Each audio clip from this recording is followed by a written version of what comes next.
चला डिझाईनची CET crack करू. Hello friends, how are you? आज आपण स्ट्रक्चर आणि process of bachelor of design साठी जी एक्झाम घेतली जाते सीईटी त्याबद्दल बोलणार आहोत. सुरू करण्याआधी आपण एक प्रश्न मला विचारायचा आहे की तुम्ही 10 वर्षानंतर स्वतःला कुठे बघता?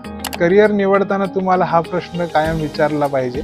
सगळे करतात म्हणून तेच करिअर चूज करणं is not good. Its actually injurious to health. Main stream नसला तरी फ्युचर स्टेबिलिटी देणारा आणि वर्क सॅटिस्फॅक्शन देणारा बॅचलर ऑफ डिझाईन प्रोग्राम हा तुमच्यासाठी one of the best choice आहे. आर्ट्स, सायन्स, कॉमर्स कुठल्याही 12वीच्या स्ट्रीम्स नंतर तुम्ही डिझाईनला ॲडमिशन घेऊ शकता. इव्हन 10th नंतर डिप्लोमा करणाऱ्यांसाठीही डिझाईनचे दरवाजे ओपन आहेत. सो 12वीच्या कुठल्याही स्ट्रीममधनं 50% मार्क्स घेऊन पास झालात तर तुम्ही बॅचलर ऑफ डिझाईन कोर्ससाठी एलिजिबल आहात. त्यानंतर येते कॉमन एंट्रन्स टेस्ट सीईटी. ही टेस्ट कॉमनली कॉलेजमधून इंटरनली घेतली जाते.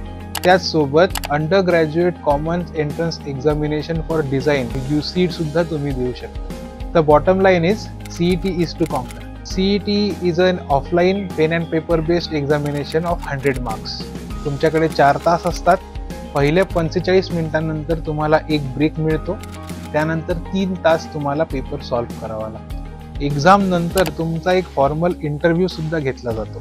कॉमनली CET एक्झाम्स या एप्रिल ते जून या कालावधीत घेतल्या जातात. प्रत्येक महिन्याच्या शेवटच्या सॅटर्डेला युजली या एक्झाम्स घेतल्या जातात. CET एक्झाम देण्याचे तुमच्याकडे 3 अटेम्प्ट्स किंवा चान्सेस असतात. रिझल्ट हा लगेच 5 दिवसाच्या आत लागतो आणि तुमचा रिझल्ट हा 1 वर्ष व्हॅलिड असतो. तुम्हाला जर एक्झाम द्यायची असेल स्क्रीनवर दिलेल्या ऑफिशियल नंबरवर तुम्ही व्हॉट्सॲप कॉन्टॅक्ट करू शकता.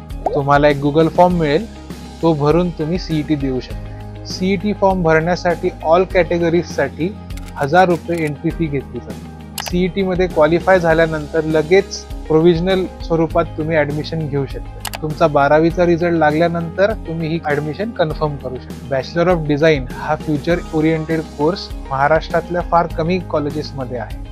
MET school of architecture and interior design Nashik is one of the best option for students. So friends, करिअर्सबद्दल पूर्ण विचार करून तुम्ही one of the stable option निवडा. तुमच्या CET एक्झामसाठी तुम्हाला ऑल दी बेस्ट. काही डाऊट्स किंवा क्वेश्चन्स असतील तर दिलेल्या व्हॉट्सॲप नंबरवर कॉन्टॅक्ट करायला विसरू नका. थँक्यू.